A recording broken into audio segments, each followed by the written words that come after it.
Thabit bin Qais adalah satu dari para sahabat yang mulia yang meraih kemuliaan karena rela menumpahkan darah mereka yang suci di medan laga dan tipu daya musuh di bawah dentingan pedang dan kelebatan tombak di bawah panji tauhid.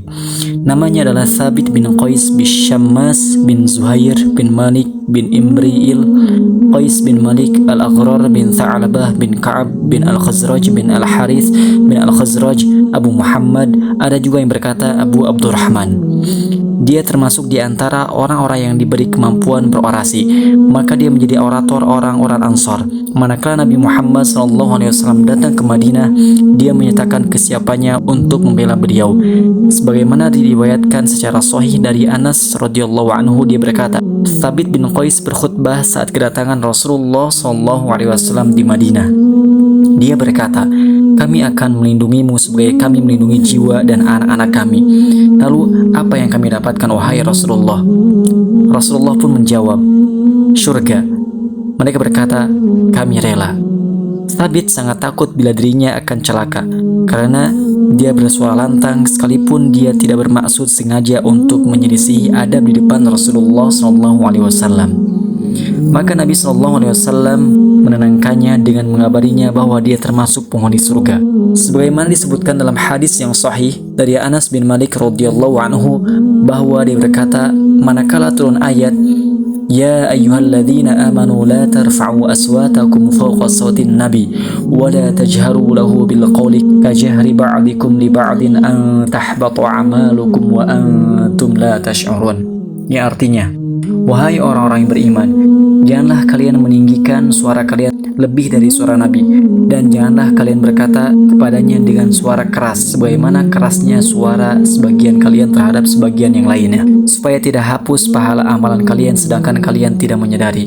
Al-Hujurat ayat 2. Thabit duduk di rumahnya dan dia berkata, aku termasuk penghuni neraka. Dia tidak mau menemui Nabi Muhammad SAW.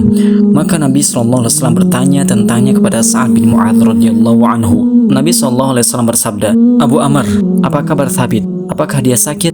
Sa'ad bin Mu'adz menjawab, dia tetanggaku, aku tidak mengetahuinya sakit. Maka Sa'ad datang menyampaikan sabda Rasulullah SAW kepada Thabit.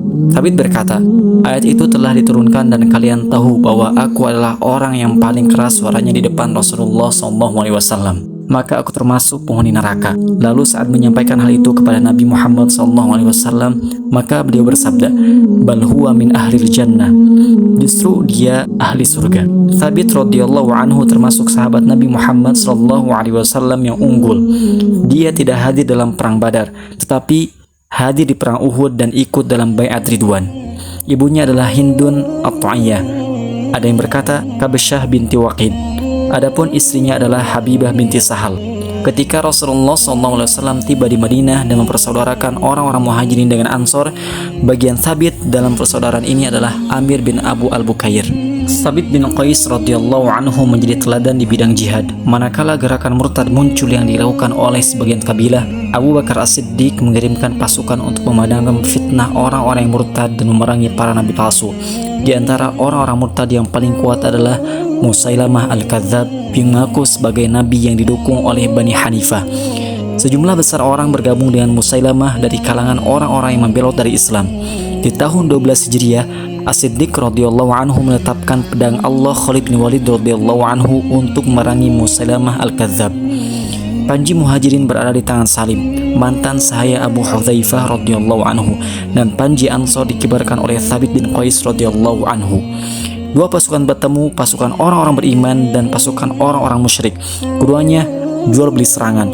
Di babak pertama, pasukan Islam terpukul mundur hingga Bani Hanifah masuk ke kemah Khalid bin Walid dan hendak membunuh istrinya, Ummu Tamim. Saat Thabit melihat kaum muslimin yang terpukul mundur, dia berkata, tidak seperti ini kami berperang bersama Rasulullah SAW. Dia juga berkata, kalian telah membiasakan rekan-rekan kalian di atas keburukan. Zaid bin Al-Khattab radhiyallahu anhu mengumumkan pembelaannya terhadap kehormatan syariat dengan berkata, demi Allah, hari ini aku tidak akan berbicara sehingga kita mengalahkan mereka atau bertemu Allah lalu aku menyampaikan hujahku kepadanya. Gigitlah geraham kalian wahai manusia, tebaslah musuh kalian dan majulah tanpa gentar. Thabit bin Qais radhiyallahu anhu memakai wewangian dan memakai 2 helai kain putih. Lalu dia berkata, biarkan kami dengan mereka sesaat. Kemudian dia maju berperang hingga syahid. Baju besi Thabit dicuri orang, dan seorang pernah bertemu Thabit dalam mimpinya. Thabit berkata kepadanya, "Ia atau baju besiku berada dalam sebuah wadah di bawah pelana di tempat ini dan ini." Dan Thabit berwasiat kepada mereka dengan beberapa wasiat. Lalu orang-orang melihat dan ternyata seperti yang diucapkan Thabit, maka mereka melaksanakan wasiatnya.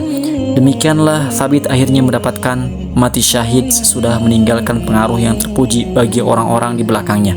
Dan hal itu tidaklah aneh karena Nabi Muhammad SAW telah bersabda, "Ni'mar rajulu Thabit bin Qais ibnu Syammas." Sebaik-baik laki-laki adalah Thabit bin Qais bin Syammas. Jasa Thabit bin Qais radhiyallahu anhu tidak berhenti sudah dia gugur sebagai syahid di medan iman, karena dia mempunyai 3 anak laki-laki yang juga mujahid, yaitu Muhammad, Yahya, dan Abdullah, dan semuanya juga gugur di jalan Allah Subhanahu wa taala. Semua ini merupakan buah pendidikan anak di atas ketaatan kepada Allah taala. Nama Thabit bin Qais radhiyallahu anhu telah tercatat di daftar orang-orang yang tiada duanya, yang dijadikan teladan yang paling baik dalam Islam, dan mereka memang orang-orang yang menepati apa yang mereka janjikan kepada Allah Subhanahu wa taala.